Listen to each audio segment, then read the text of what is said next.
Soğuk havaların korkulu rüyası viral hastalıklarla beraber kronik hale gelen öksürük, hayat konforumuzu da ciddi etkiliyor.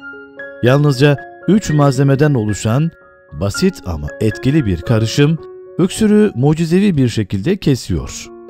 Evde hazırlayacağınız öksürük ilacına başlamak için bir bardak suyu kaynatın. Daha sonra 1 santimetre zencefili minik parçalar şeklinde doğrayın, bir bardağa aktarın.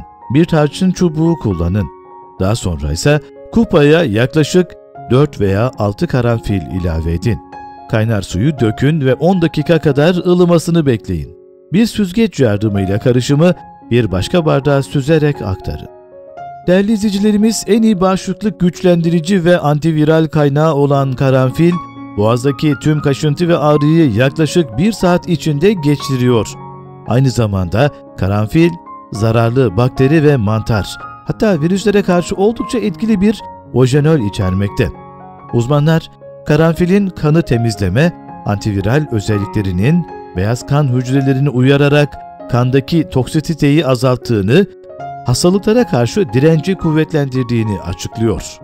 Özellikle grip semptomları için en etkili ilaçlardan biri olan karanfil ve bal karışımı adeta doğal bir antibiyotik. Bal, boğaz ağrısını yumuşatıp hafifletmeye yardımcı olurken, karanfil, güçlü bir antibakteriyel olarak, antiviral olarak ve antiinflamatuar bileşiklerle bağışıklığa destek oluyor.